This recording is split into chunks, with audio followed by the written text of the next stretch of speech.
we Yep. will have, now we have, IU, Sake visual. Yeah. Uh-oh. I'm Uh-oh. in trouble. All right, let's see if I can get this to work. Is it working? Are we doing it?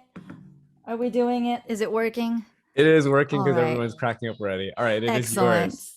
Excellent. I am absolutely delighted that the last four talks of the day all are like, hey, what if you planned? What if you literally made a plan? Um, so let's go. Literally, what if you made a plan? How to finish your game. First off, hi everybody. I'm Ayu. I have done visual novels of all sizes, a lot of solo projects, a lot of group projects. I'm in the middle of two games right now. One, which is a very long game that will take many, many years to complete. The other, which is a chapter, so it's a much shorter game, but it's in a series. So those are all really big things. I've written for a lot of other people. And the shortest dev cycle I've ever had has been about 50 minutes because I go to conventions and run a panel called Let's Make a Visual Novel, where we make a visual novel in the panel itself. So I have a lot of experience with making a VN complete from front to back, and also for spending a lot of time sort of slogging through the middle parts. I also run the itch page for NaNoRenO, and I run the visual novel reading room, which we were talking about earlier over break. So that's me. That's what I do. Let's talk a little bit about not finishing a visual novel. About a week or so ago, I tweeted out, hey gang, has anyone started making a VN and then stopped, and why? And got a lot of really interesting answers on that. So let's have a look. Here's some pie. I drew it with a crayon, but a digital one. So at the very bottom, we have one person who said they gave up because they thought the audience wouldn't like it. In that case, make it anyway. I don't care. If you'll like it, make it. There we go. Easy. Done. Perfect. Save the day. On top of that, we have a lot of people mention burnout, in which case, stop, take a break, breathe. You don't have to try to push through this one. The next two are really similar, so I've grouped them together. We have lack of resources, as in I didn't have enough time, I didn't have enough money, I didn't have all the pieces or assets I needed to make what I wanted, and too many things to do, as in I wasn't able to code, or I wasn't able to draw, or there was just so much going on, like the ability to make all the pieces wasn't there, and I didn't have the resources to like hire somebody else to do it. All right, now we're getting into the spaces, the bigger numbers. Scope is too large. Something was so big, I jumped in. It's an ocean. I had to drop the project. And of course, the number one, I've telegraphed this answer just a little bit, but didn't plan ahead. Did not plan for this visual novel. Didn't plan how I was going to do it or what I was going to do. And that is the number one reason why people don't finish their games. So let's break it down into oversimplified solutions from the things that cause visual novel projects to fall through the most. There are two things to worry about. One is your scope, do less. And two is just to plan better so that even if you have a larger scope, you at least know where you're going with it. And so to that end, instead of talking about how to do it or why to do it, I'm just going to share two tools that I use in order to do it, and you can modify them in any way that you like. Now, the first one we've already seen a couple times today, but it doesn't hurt to look at it again, is spreadsheets. Woohoo! If nobody's ever told you, game dev is 90% spreadsheets and managing spreadsheets, and that's really all it is. And you manage spreadsheets until you die. The end. Congratulations. That's it. So to talk about spreadsheets, I'm sharing one here. This is one of my asset spreadsheets. In this case, this is an asset spreadsheet for the game Ripples, which is one of the first visual novels I ever made. It's very short. It's like 5 minutes long. You already see on the screen just the one character that's in it, the one setting that's in it. There are only 2 characters total. You only ever get to see one of them. And the spreadsheet you see to the left has 25 line items on it to get this game done. If you want to break it down a little bit more, there's the character image, of course, there are the background images, there's the GUI, etc.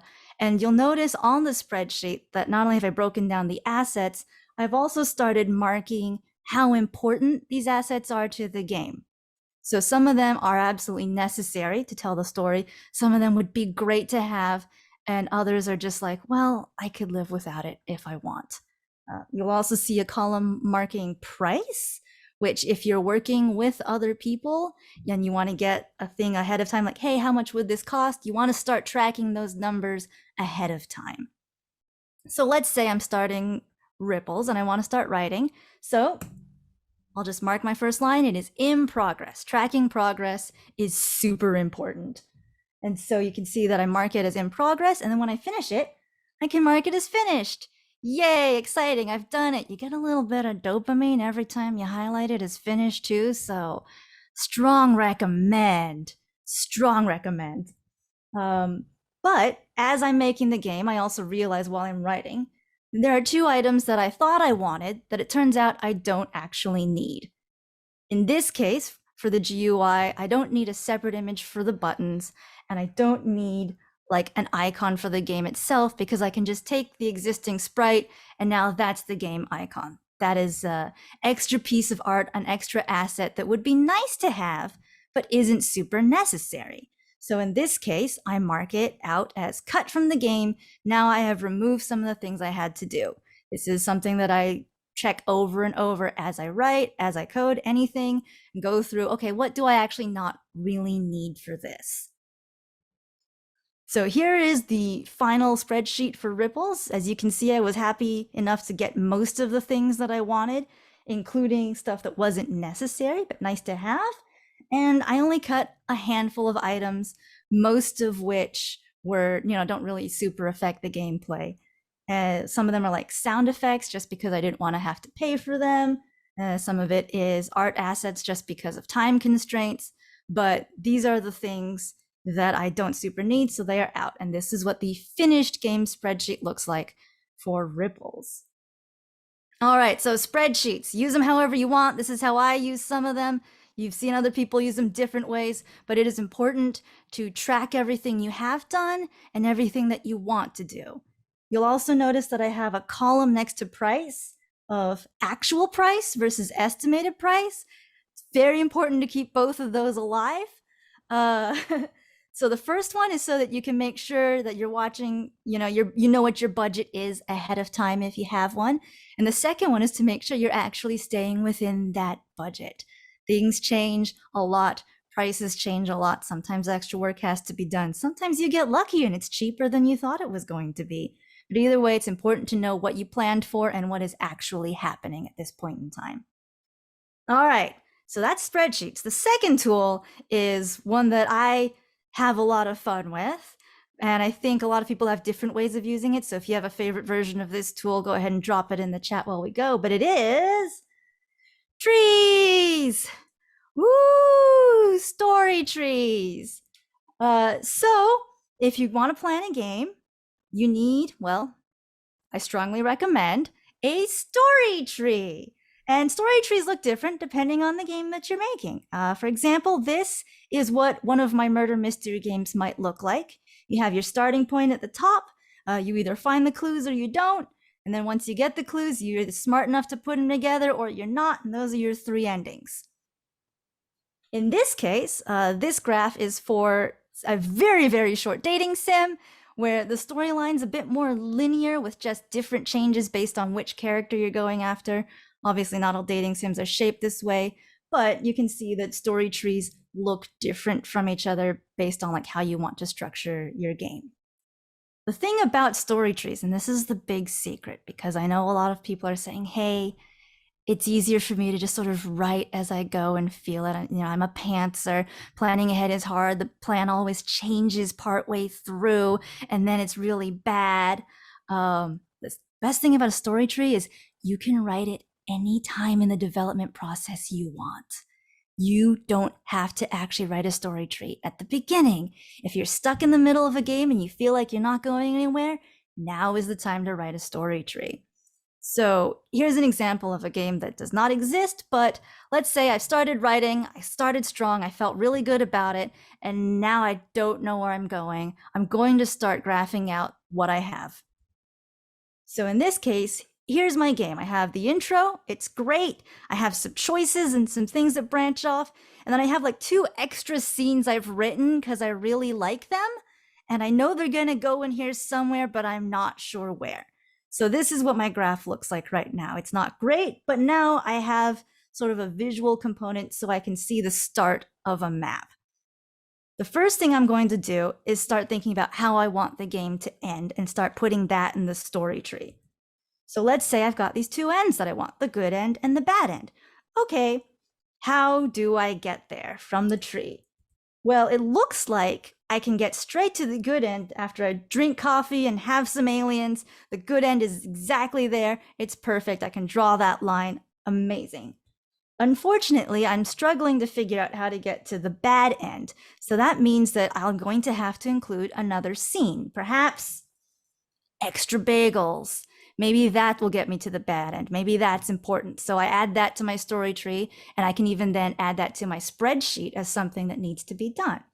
And now as I'm looking at my story tree, I realize that I still have this sort of freestanding scene that doesn't appear to fit anywhere and isn't doing anything with the story.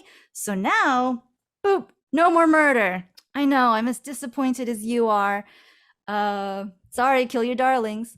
That being said, you can always save the scene and put it in another game if you really like it. Shh, don't tell. But yeah, but being able to look at it and realize that there's no way to connect that to the other endings is important. Now, as I'm looking at this and I'm looking at my scenes, I realize also that with the way I've set up the bad end, it actually doesn't flow very well with the scenes leading up to it. In that case, I might want to change the ending instead of changing one of the scenes in the middle. This could be a bagel end instead. Now we have a good end and a bagel end. Could be argued they're both the same thing. But being able to do this and decide, all right, where's the flow, where are the scenes going, and how do they connect to each other is very useful. And the thing is that you can keep updating this as you write. So if you do like to pants, if your characters are insisting on going in another direction, go ahead and change the nodes around. Go ahead and move things around, figure out where they fit. But just being able to have it in a space where you can move them around and connect them to each other will really help you get to the end of what you are doing. All right, so a couple questions sort of to help you figure out how to do less. Figure out what is the narrowest version of the story I want to tell. In the case of, say, a murder mystery, you want to set up the murder, perhaps you want the detective to gather clues, and then you want it to be solved. Now, there are other endings you might want to chase down, like perhaps they don't solve it in time and the murderer gets you as well, or perhaps they do solve it in time, but a rival detective shows up to show off and be better than you. Those are all great endings, but the slimmest version, the narrowest slice, is the thing you want to focus on first. And then what becomes necessary to tell the story? How many of these images do you need? How many spaces do you need? How many assets? And that's where you're going to want to use your spreadsheet to write down all the things that you want for these scenes, and then start trimming away at the stuff that isn't necessary. What can I delegate, especially if this is a team thing? What are things that you don't necessarily have to be doing? For example, when I record voice actors and they send in their lines, I could get somebody else to edit them in terms of like cleaning out any extra stuff or adjusting the volume so the levels all match each other. It is work that I know how to do, but it is many, many hours of work when someone else could be doing that instead. So instead of putting all of that on myself, I find someone else who is capable and delegate. And that's really important to know, like, who else do you have? Who else is available, and where are other people's skill sets so that they can cover for the stuff that you could do but don't have to. And of course, not just sort of narrowing down the scope, but also the assets you can't create, especially for people who have like a really strict budget. What is the smallest version of those that you can? All right, and when it comes to planning, I know that oftentimes it's hard to write an outline from front to back because sometimes you don't know where the story is going to go until you get there. Sometimes your characters insist on going somewhere else. So instead of hitting all those story beats, try asking questions like, well, how do I want the player to feel? If it's a murder mystery, again, do you want the player to feel victorious at the end? Then you're probably going to want an ending where they solve the mystery.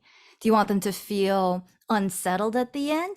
Then perhaps an ending where even though they solve the mystery, it's clear that there's a mastermind behind it, but they don't get to find the mastermind in this ending. So that gives them an unsettled feeling. To come up with ideas and plot points that help people have the feeling that they want is really important, and that'll help you sort of put those spaces in and decide how to get there. What choices do you want the audience to make in order to get there? If you want someone to feel very victorious, you need to give them choices that lead directly to that victory. If you want someone to feel, very disheartened, you could give them a lot of choices, none of which seem to mean anything or matter at all, if that's the feeling that you want them to have. Where's the story going? And double check as you're writing, is this the direction that I want it to be going? Do I have to backtrack? Do I have to cut things out or rewrite? And the more you check in on yourself, and oftentimes if you want, use these tools to check in on yourself, the less you're going to go too far down a different road that you don't want, and the less you're going to have to delete or backtrack in order to get back to where you want to be. And in terms of endings, of course you plan ahead what you want the ending to be, but it is the nature of things to change. If you think the ending needs to change, it's totally okay to do that. Would it make sense to do that instead of forcing characters to be something they're not to match your original vision? All right, questions. This is where you ask questions. All right, people, what do you got? I wrote the word questions. First off, why? Tell me why. Oh, sorry.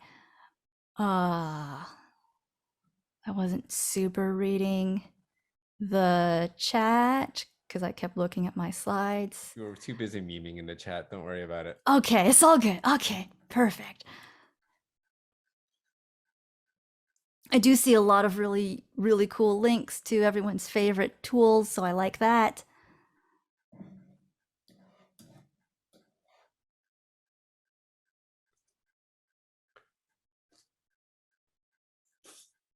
I think we're all stunned. Everyone's just like clapping, which I have to like, no one can see the chat, but it's like, that's what it is. I appreciate. Okay, Q. Do you need to branch paths in a VN? Well, there is a lot of arguments over that. Most people prefer to use the term kinetic novel if there aren't any branching pathways, but I do believe that someone technically owns the rights to that term. So I don't think you need to, but I do believe that the audience will expect you to. So keep that in mind when you're doing it.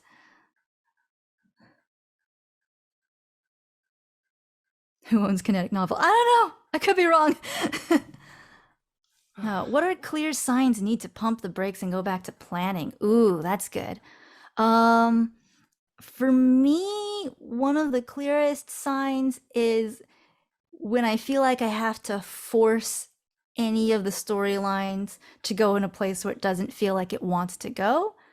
On a sort of more higher above board level, if I can't figure out what to put in my spreadsheet in terms of assets that I need for a scene, then the scene's not ready, and might not even be important. And that's one of those things where a lot of people talk about you really want to get your script done before you start asking for assets. And while that is a super good idea, sometimes based on dev cycles and the amount of time you have, you do have to start getting assets on the front end. And so that's why being able to pair up the spreadsheet and the story tree are really important, because if you can clearly define the assets you need as you're writing, that is a very useful thing to have.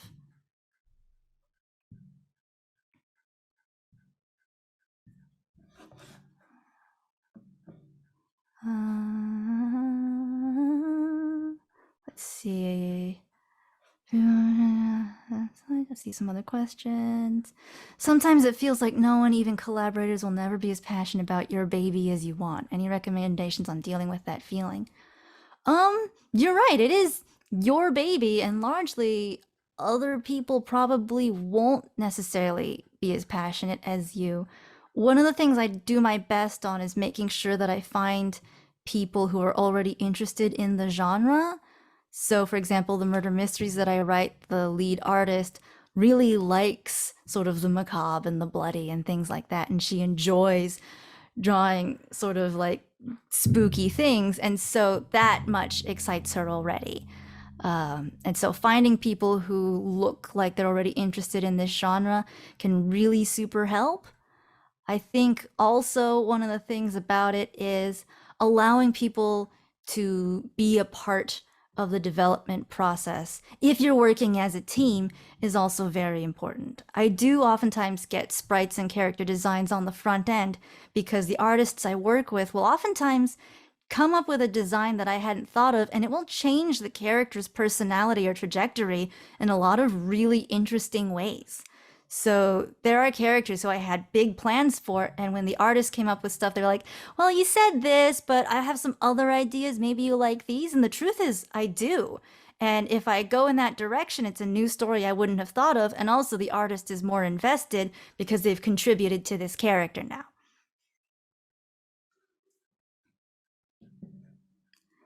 Biggest advice you can give for someone working on their first VN and budgeting right now? Well, the best advice for anyone working on the first VN, I'm sure the whole chat could say it together. Keep a small scope. Little itty bitty, nice and small. It's it's not that we don't want you to be making big, amazing, incredible visual novels. It's just that finishing a game and getting to the end becomes easier the more often you do it. And so it's a really good idea to do it a lot on the front end so that you become better at it over time. In terms of budgeting, there are a lot of places you can look around for things like creative grants, especially look like at a local level where you say, oh, I want to do art or tell a story, and people will be giving out creative grants. There are a lot of visual novel devs I know who started out that way. I don't super recommend crowdfunding for your first project. I'm not sure I recommend it for your second project either, but something like grants is probably the best way if you're looking for outside funding sources.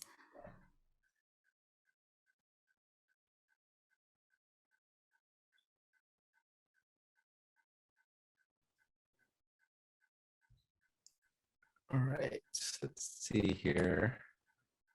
I think, hmm, 532. Okay, so this one someone's asked is in the Zoom chat. Is it a good idea to grow your project size incrementally?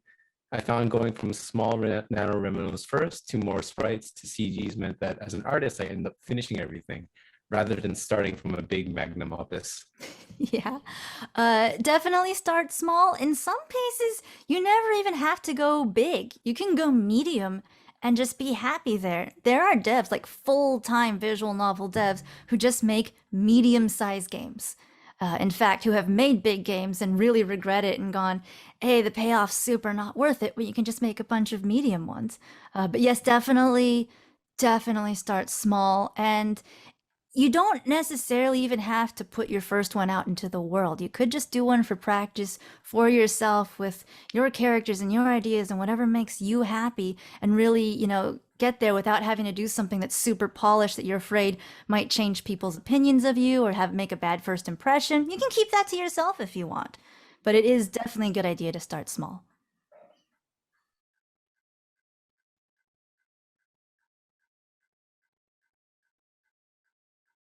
All right. How big is medium? Dang. Um I'd say please don't go over 100,000 words is already kind of big. But as people are making even bigger VNs than that, maybe that should be your upper limit.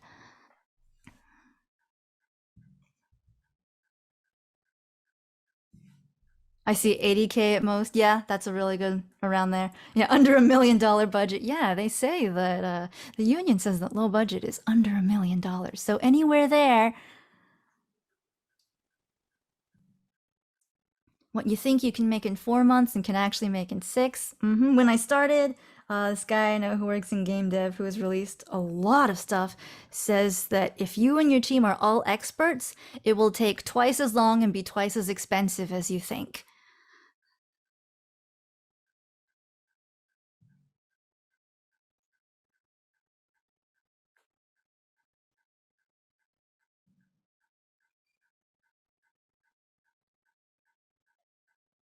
Splitting a big story into medium-sized parts of viable strategy. Yes. However, in some ways, it won't actually be less work and it might even be more. The only reason that you would want to do that, which is actually what I have done with the Jisei series, it has 3 chapters out now, and the fourth one, which is taking forever to get out, is because budget-wise, I didn't have enough to do the whole story all in one go. So I released it in chapters, and each chapter has paid for the next one.